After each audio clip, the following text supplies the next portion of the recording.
Meu Senhor e meu Pai, envia teu Santo Espírito para que eu compreenda e acolha a tua santa palavra, que eu te conheça e te faça conhecer, te ame e te faça amar, te sirva e te faça servir, te louve e te faça louvar por todas as criaturas. Faze, ó Pai, que pela leitura da palavra os pecadores se convertam, os justos perseverem na graça e todos consigamos a vida eterna. Amém. Quando rezamos, falamos com Deus. Quando lemos a Sagrada Escritura, Deus fala conosco. São Jerônimo. 1 Macabeus 1. Ora, aconteceu que já senhor da Grécia, Alexandre, filho de Filipe da Macedônia, oriundo da terra de Cetim, derrotou Dário, rei dos persas e dos medos, e reinou em seu lugar. Empreendeu inúmeras guerras, apoderou-se de muitas cidades e matou vários reis da região. Avançou até os confins da terra e apoderou-se dos despojos de uma multidão de nações. A terra calou-se diante dele, tornando-se altivo seu coração, ensoberbeceu-se. Reuniu um imenso exército, impôs seu poderio aos países, às nações e reis, e todos se tornaram seus tributários. Mas em seguida adoeceu e viu que a morte se aproximava. Convocou então os mais considerados dentre os seus cortesãos, companheiros desde sua juventude, e ainda em vida repartiu entre eles o império. Alexandre reinou durante 12 anos e morreu. Seus oficiais exerceram o poder cada qual em seu próprio reino. Puseram todos o diadema depois de sua morte, e após eles seus filhos durante muitos anos. E males em quantidade se multiplicavam sobre a terra. Desses reis originou-se uma raiz de pecado. Antíoco Epifanes, filho do rei Antíoco, que havia estado em Roma como refém e que reinou no ano 137 do reino dos gregos. Nessa época saíram também de Israel uns filhos perversos que seduziram a muitos outros, dizendo: vamos e façamos uma aliança com esse povo que nos cerca, porque desde que nos separamos deles, caímos em infortúnios sem conta. Semelhante linguagem pareceu Lisboa, e houve entre o povo quem se apressasse em ir ter com o rei, o qual concedeu a licença de adotarem os costumes pagãos. Eles ficaram em Jerusalém um ginásio, como os gentios, dissimularam os sinais da circuncisão e afastaram-se da aliança com Deus para se unirem aos gentios, e se venderam para praticar o mal. Quando seu reino lhe pareceu bem consolidado, concebeu Antíoco o desejo de conquistar também o Egito, a fim de reinar sobre 2 reinos. Invadiu, pois, o Egito com um poderoso exército, com carros, elefantes, cavaleiros e uma numerosa esquadra. Investiu contra Ptolomeu, rei do Egito, o qual, tomado de pânico, fugiu. Foram muitos que sucumbiram sob seus golpes. Tornou-se ele senhor das fortalezas do Egito e apoderou-se das riquezas do país. Após ter derrotado o Egito pelo ano 143, regressou a Antíoco e atacou Israel, subindo a Jerusalém com um enorme exército. Entrou com arrogância no santuário, tomou o altar de ouro e o candelabro da luz com todos os seus acessórios. Na mesa da proposição, os vasos, as alfaias, os turíbulos de ouro, o véu, as coroas, os ornamentos de ouro da fachada, e arrancou todo o revestimento. Tomou a prata, o ouro e os vasos preciosos e os tesouros ocultos que encontrou. Arrebatando tudo consigo, regressou à sua terra após massacrar muitos judeus e pronunciar palavras injuriosas. Foi isso um motivo de desolação em extremo para todo Israel. Príncipes e anciãos gemeram, jovens e moças perderam sua alegria e murchou a beleza das mulheres. O recém-casado lamentava-se e a esposa chorava no leito nupcial. A própria terra tremia por todos os seus habitantes e a casa de Jacó cobriu-se de vergonha. 2 anos após, Antíoco enviou um oficial a cobrar o tributo nas cidades de Judá. Chegou ele a Jerusalém com uma numerosa tropa, dirigiu-se aos habitantes com palavras pacíficas, mas astuciosas, nas quais acreditaram. Em seguida lançou-se de improviso sobre a cidade, pilhou-a seriamente e matou muita gente de Israel. Saqueou-a, incendiou-a, destruiu as casas e os muros do detentor. Seus soldados conduziram ao cativeiro as mulheres e as crianças e apoderaram-se do gado. Cercaram a cidade de Davi com uma extensa e sólida muralha, com imposantes torres, tornando-a a sua fortaleza. Instalaram ali uma guarda brutal de gente sem leis. E se fortificaram. Ajuntaram armas e provisões, reunindo todos os espólios do saque de Jerusalém. Ali os acumularam. Constituíram-se desse modo em grande ameaça. Serviram de cilada para o templo. Um inimigo constante, incitado contra o povo de Israel, derramando sangue inocente ao redor do templo e profanando o santuário. Por causa deles, os habitantes de Jerusalém fugiram, e só ficaram lá os estrangeiros. Jerusalém tornou-se estranha a seus próprios filhos, e esses a abandonaram. Seu templo ficou desolado como um deserto. Seus dias de festa se transformaram em dias de luto, seus sábados em dias de vergonha, e sua glória em desonra. Quando fora ela honrada, agora foi desprezada, e sua exaltação converteu-se em tormento. Então o rei Antíoco publicou para todo o reino um edito prescrevendo que todos os povos formassem um único povo. Cada um devia renunciar aos seus costumes particulares. Todos os gentios se conformaram a essa ordem do rei, e muitos de Israel adotaram a sua religião, sacrificando aos ídolos e violando o sábado. Por intermédio de mensageiros, o rei enviou a Israel e às cidades de Judá cartas, escrevendo que aceitassem os costumes de outros povos da terra. Deviam suprimir holocaustos, sacrifícios e libações no templo, violar os sábados e as festas, profanar o santuário e os santos, erguer altares, templos e ídolos, sacrificar porcos e outros animais impuros. Deviam também deixar seus filhos incircuncisados, e macular suas almas com toda sorte de impurezas e abominações, de maneira a obrigarem-nos a esquecer a lei e a transgredir as prescrições. Todo aquele que não obedecesse à ordem do rei seria morto. Foi nesse teor que o rei escreveu a todo o seu reino e nomeou comissários para vigiar o cumprimento de sua vontade pelo povo. Ordenou às cidades de Judá que oferecessem sacrifícios cada uma por sua vez. Houve muito dentre os povos que colaboraram com eles e abandonaram a lei. Fizeram muito mal no país. Constrangeram os israelitas a se refugiarem em asilos e refúgios ocultos. No dia 15 do mês de Casleu, no ano 145, Antíoco fez erguer a abominação da desolação sobre o altar. Também construíram altares em todas as cidades vizinhas de Judá. Ofereciam sacrifícios diante das portas das cidades e nas casas públicas. Rasgavam e queimavam todos os livros da lei que achavam. Em toda parte, todo aquele em poder do qual fosse encontrado um livro do testamento, ou todo aquele que mostrasse gosto pela lei, morreria por ordem do rei. Com esse poder que tinham, tratavam assim cada mês os judeus que eles encontravam nas cidades. No dia 25 de cada mês, sacrificavam no altar que sobressaía ao altar do templo. As mulheres levavam seus filhos a circuncidar, eram mortas conforme a ordem do rei, como os filhos suspensos ao pescoço.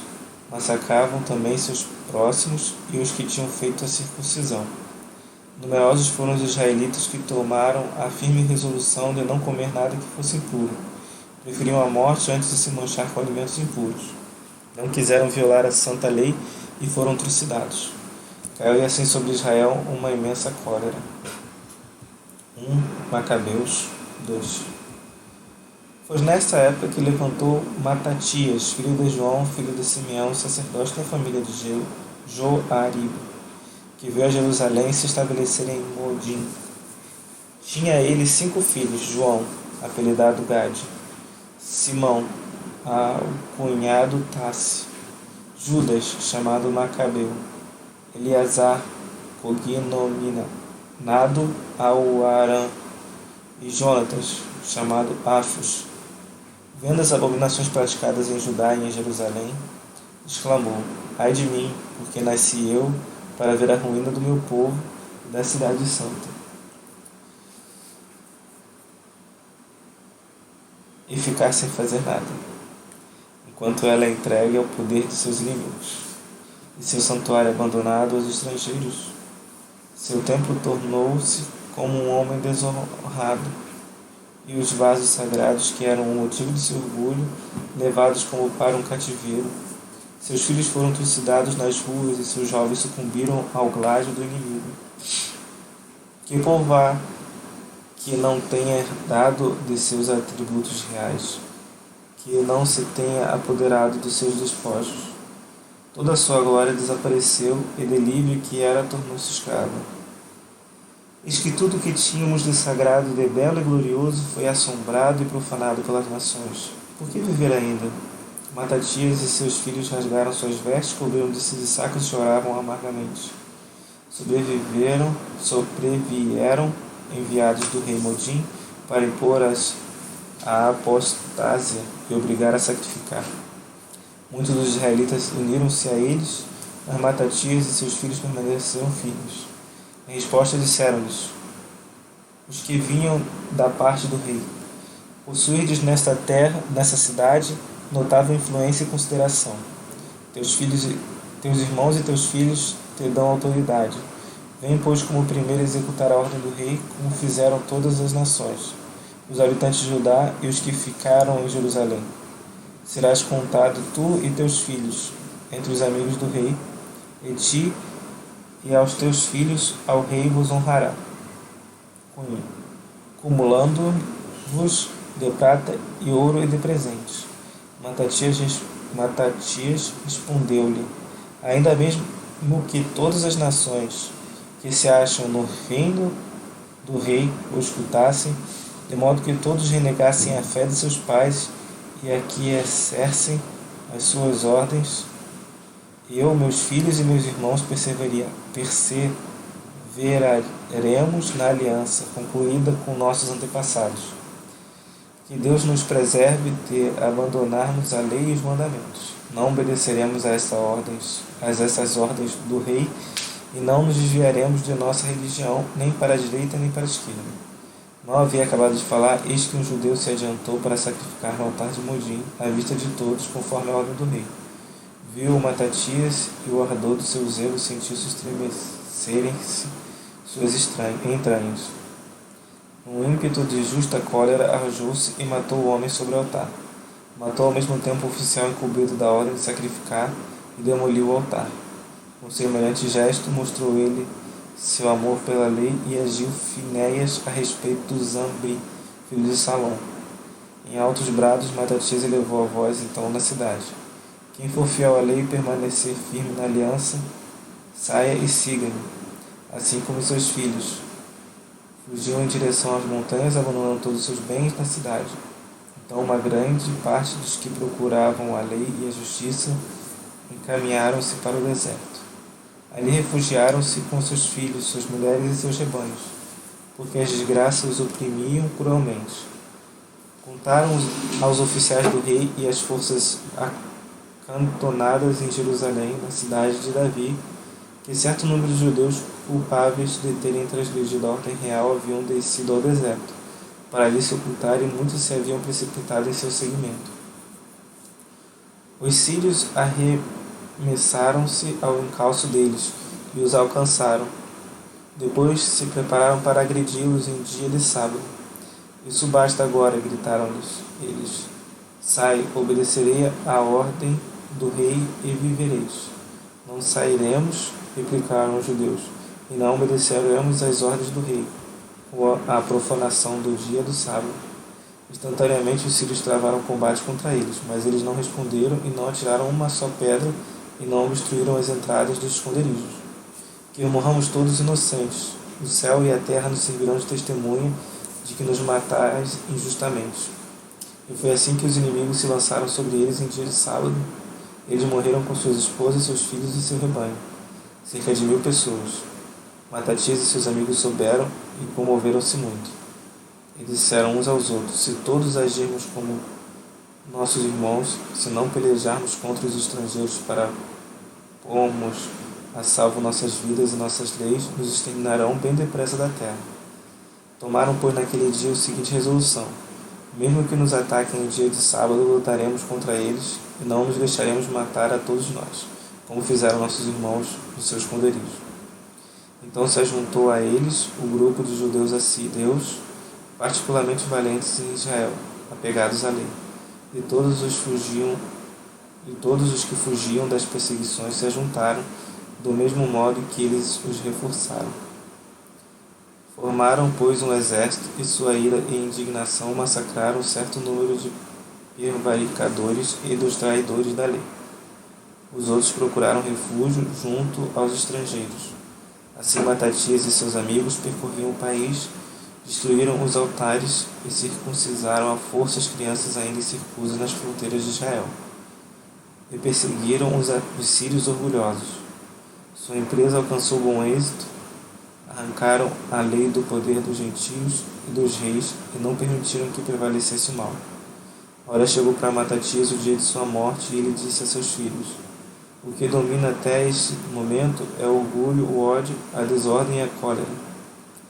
Sede, pois, agora, meus filhos, os defensores da lei, e dai a vossa vida pela aliança de nossos pais. Recordai-vos dos feitos que nossos antepassados realizaram na época em que viveram, e merecereis grande glória em nome eterno. Porventura não foi na prova que Abraão permaneceu fiel, e não foi isso imputado em justiça? José observou os mandamentos na sua desgraça e veio a ser o senhor do Egito.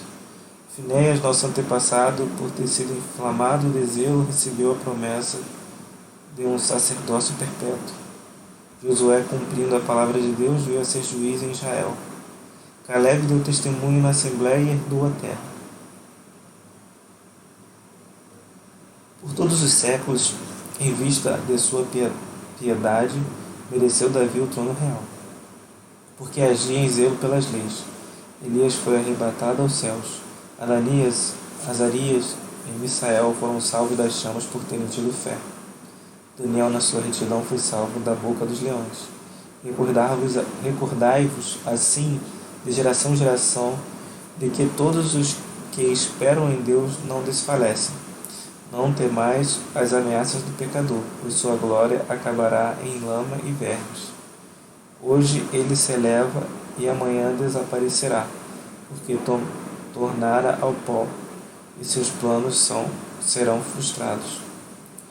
Quanto a vós, meus filhos, sede corajosos e destemidos em observar a lei, porque por ela chegareis à glória.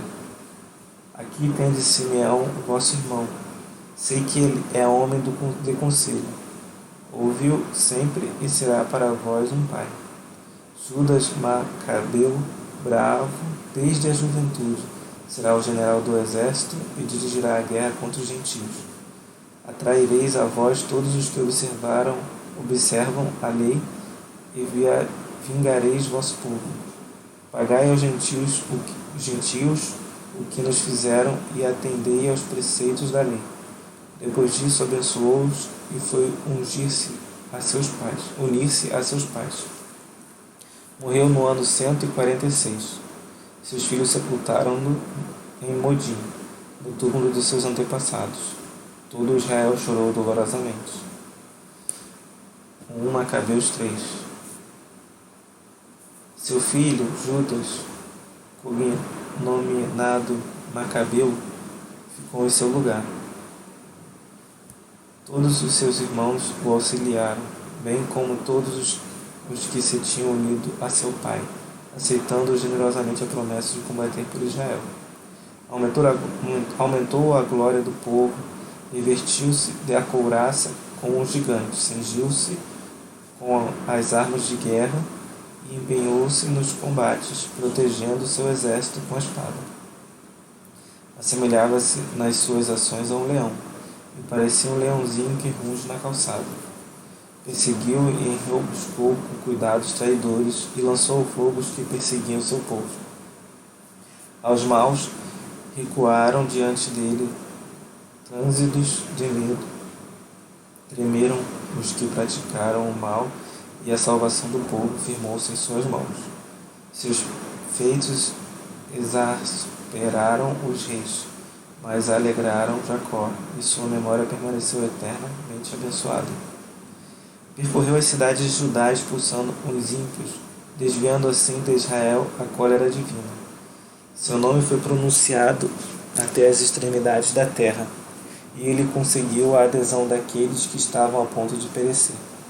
Aconteceu que Apolônio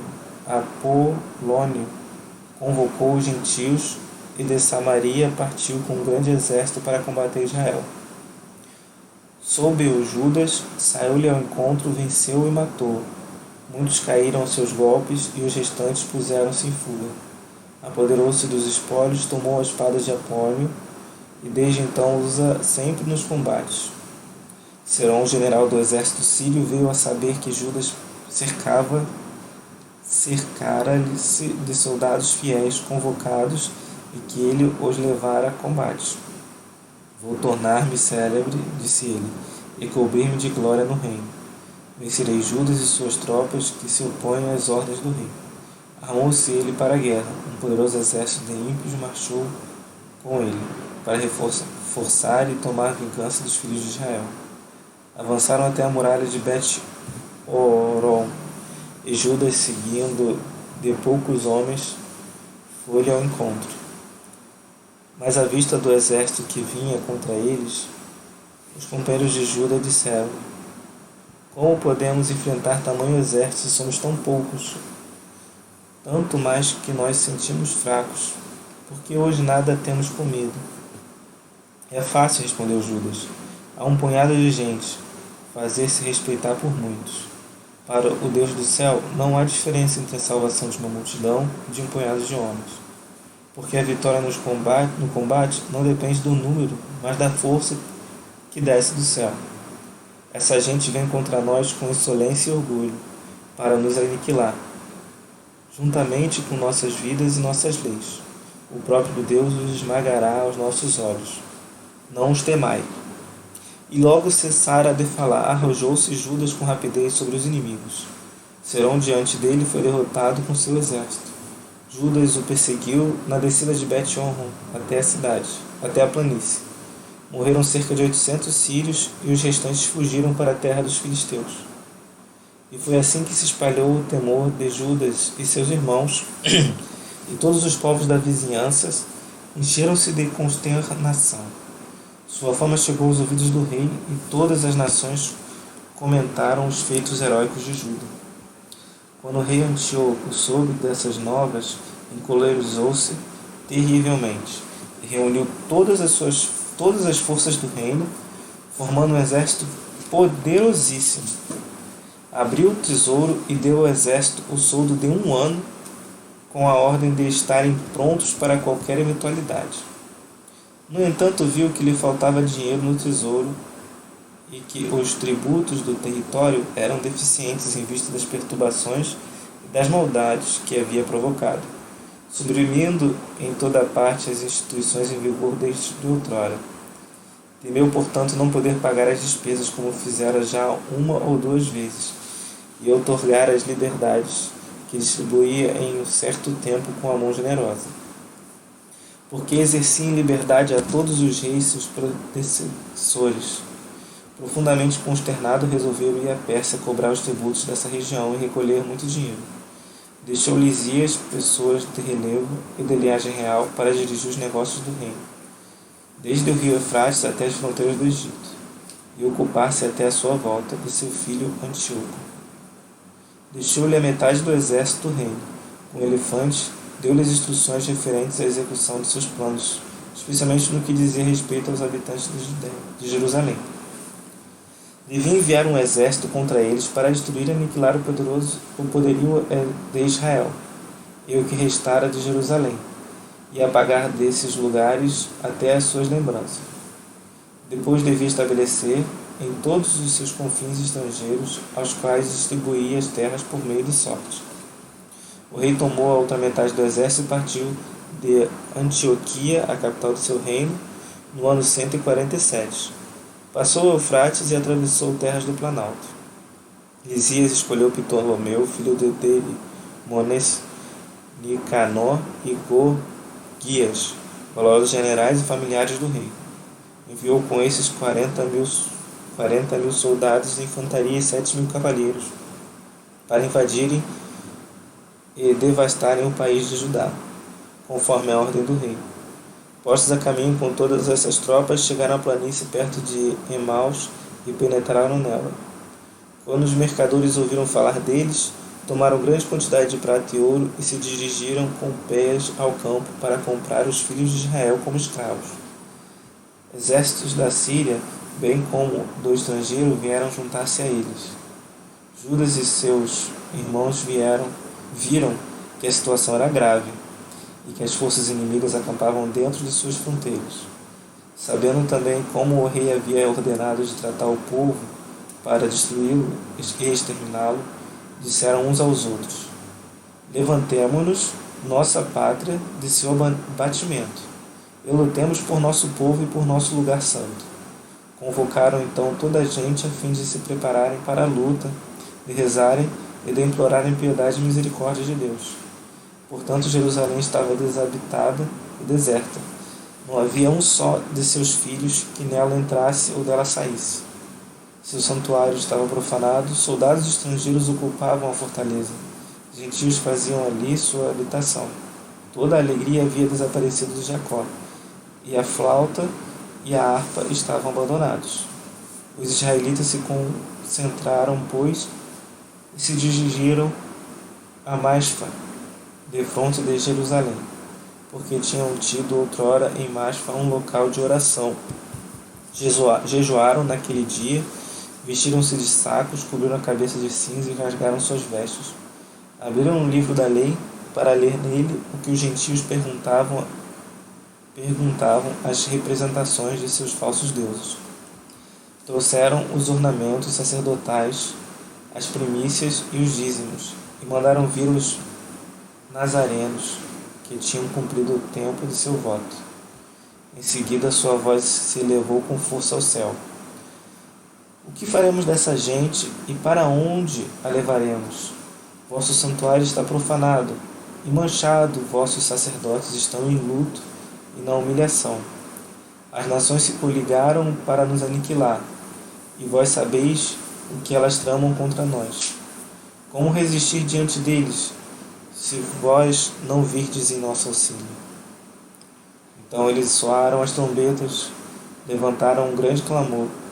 Depois disso, Judas nomeou chefes para grupos de 1.000, 100, 50 e 10 homens, e disse aos que acabaram de construir uma casa, de tomar mulher, plantar uma vinha, ou que tinham medo que voltassem cada qual para sua casa, conforme a lei. Os israelitas se puseram então a caminho e vieram acampar ao sul de Emaús. Preparai-vos, disse-lhe Judas. Sedes corajosos e estáis prontos desde amanhã para o combate. A essas nações que estão unidas para nos arruinar, a nós e a tudo o que possuímos de sagrado. Porquanto é preferível morrer no combate do que ver nosso povo perseguido e profanando nosso santuário. Que se faça somente a vontade de Deus. Salmo 146. Salmo. Louvai o Senhor porque Ele é bom. Cantai ao nosso Deus porque Ele é amável, e o louvor lhe convém.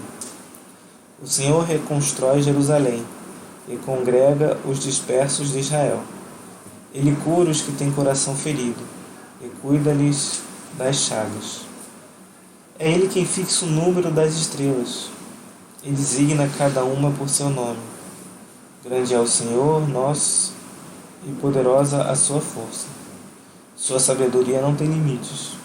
O Senhor eleva os humildes, mas abate os ímpios até a terra. Cantai ao Senhor um cântico de gratidão. Cantai ao nosso Deus com a harpa. a Ele que cobre os céus de nuvem, que faz cair a chuva à terra, a Ele que faz crescer a relva nas montanhas e germinar plantas úteis para o homem, que dá sustento aos rebanhos, aos filhos dos corvos, que por eles clamam. Não é o vigor do cavalo que lhe agrada, nem ele se compaz dos jarretes do corredor.